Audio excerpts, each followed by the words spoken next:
So, last time I added quests and NPCs to my game. This time around, I'll be working on the game's UI a bit because the current UI kinda looks like crap.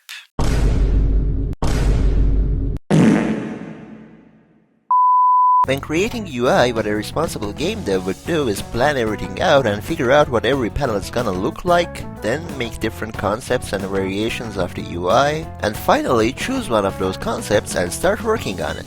But luckily, I'm not a responsible game dev. I just slapped a bunch of tabs together and made some transition animations between them. Perfect!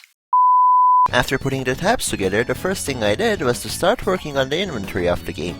If there's one thing that I hate in games, it's inventory management.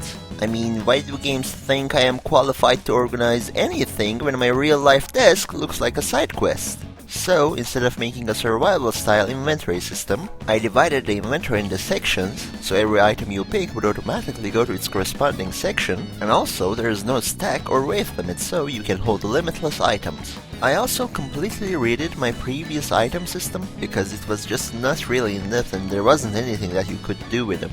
But now you can do everything with them. Items now have 3 types: resources, consumables, and magic items. Resources are the items that you can build or craft stuff with, like monster loot, stone, wood, and stuff like that. Consumables are items, well, that you can consume. Some of them will give you permanent boosts, like the mana potions that increase your total mana. Buff potions, on the other hand, will give you a boost for a limited amount of time, like fire resistance potions, damage boost potions, and stuff like that.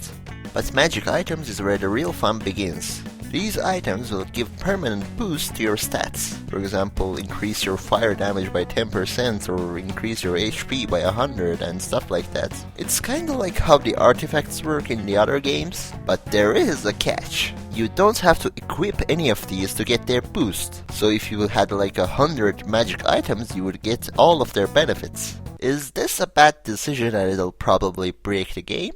Yes. But will it be fun? Hell yeah! After finishing the overall layout of the inventory, I decided to add a tooltip that would show when you hover on an item and show its details. But I couldn't just show the tooltip in a fixed position, that would look weird. And if I made the tooltip follow the mouse pointer, it would sometimes crop in the edges. So what I had to do was to calculate the pointer's distance from the borders of the screen and show the tooltip accordingly. It might sound like common sense to you, but doing that with 2 brain cells was really hard for me. But after struggling for a while, I managed to make it work, and here's the final product. Pretty cool. After finishing the inventory system, I decided to add a dialogue system to the NPCs, because they just currently give you a quest without saying anything and stare at you menacingly. I could make a dialogue system with scriptable objects, but then I would have to create an object for every single dialogue in the game, and that could get out of hand really quickly. So instead, I made some simple dialogue stages and dialogue choices using C# scripts. Then I made a global dialogue manager to control all the dialogues. After I was done with the logic of the dialogue system, I made a simple UI for the dialogues, and made the camera look at the NPC that you're talking to, and it should be working.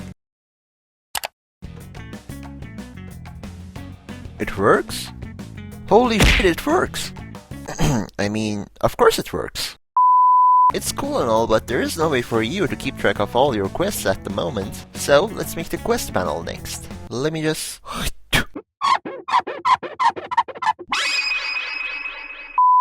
So, I built a simple UI for our quest log, then I connected it to our quest manager so it would display all quests. But I didn't leave it at that and tweaked the code a bit and added some filter options to the quest log. I also made it so that when you click on a quest, a panel appears and shows the details for that quest. For example, quest name, locations, objectives, rewards, and stuff like that. I also wanted to add a tracking system for our quests. So I removed these weird numbers from our in-game screen and moved the health bar to the top left corner of the screen and gave it an icon that shows the currently equipped element.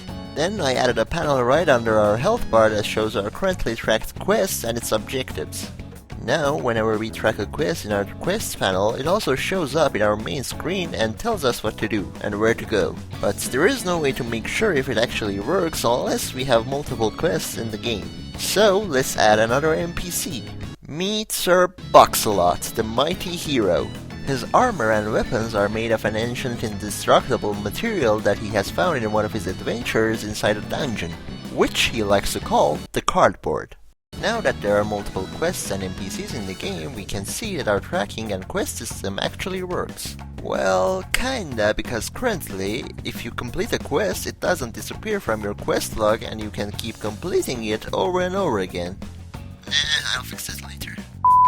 And that's pretty much everything I have done so far. I haven't been posting frequently later on because, like I've said before, midterms are freaking me sideways right now, but believe me, I'm trying my best. Next time, I'll probably finish working on the game's UI and start working on some new enemies, or who knows, I might finally fix the finger. And as always, if you enjoyed the video, make sure to hit the like and subscribe button and stay tuned for more updates.